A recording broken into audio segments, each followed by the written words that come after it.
Hi there, Erin here. One of the most common questions that I get when I am out talking to students and CPA candidates, whether I'm at a Meet the Firms event or if I'm speaking on a college campus, and even if I'm talking with experienced professionals inside of a CPA firm, the most common thing that people want to know are what are the biggest mistakes that people are making on the CPA exam. And I love when people ask me this because one of my goals whenever I'm talking to a future CPA is to give them any advice or little nuggets that will help you or them to avoid the biggest mistakes that I'm seeing and avoid those mistakes that other people have made who've come before them. They've already discovered that it doesn't work. So if I can help you avoid one or more of these mistakes and give you a better chance at passing the CPA exam, I absolutely want to do that. So we're going to be sharing a whole list of big mistakes that people make and what to do about it over the next couple of months. But for today, I wanted to share with you the number one biggest mistake that I see people making. Now, it's number one for a couple of reasons. The main one being that this mistake can happen to anyone, whether you are just getting started with the CPA exam, or if you've got a couple of exams under your belt, maybe you've even sat for 3 and passed all 3 on the first try, and you're just going into your very last exam. You're still not immune. So what is it? The biggest mistake is the fear of failure. Now, to be clear, the fear itself is not the mistake. Having a fear of failure is completely normal. So I want you to know there's nothing wrong if you are feeling a little bit nervous or a little bit afraid about failing an exam. It's totally normal.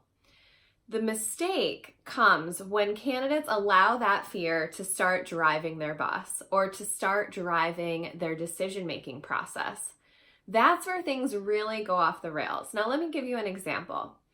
Someone who is in the middle of their studying process, who starts to feel that little tingle of fear in them that they may not pass this exam. What might they do? I see it happen a number of different ways. They could double down, just start frantically studying, pulling all-nighters, cram sessions, and worrying that they are not going to pass, or worrying about the things that they're not comprehending fully, any of those areas that are a little bit sticky for you. And they let that worry feeling take over, and then they study more, but not in an effective way. It becomes sort of frantic studying, panicked studying, and it's really ineffective. The other thing people do is delay their exams. They'll push their exams out. They'll say, I'm not ready. I just need more time. I'm going to study more. Or they question their approach altogether. So this might start from the very beginning. In fact, it might start for you before you even begin the studying and preparation process. And before they even begin, they're questioning their approach. They're not sure if they've chosen the right study materials. They're not sure if they've picked the right way to go through those study materials. And all of that second guessing and questioning, that's all coming from that fear of failure. So what to do about it? Number one is notice if you're feeling afraid. Just be aware of your feelings. Am I really stressed or anxious, or am I afraid to fail? Is that really what's at the root of it? So start noticing when that's happening for you. Give yourself a pep talk. Remind yourself that it is okay. A lot of learning comes out of failing, and chances are you're not going to fail. You're just making this up, right? You don't have any evidence that you're going to fail this exam.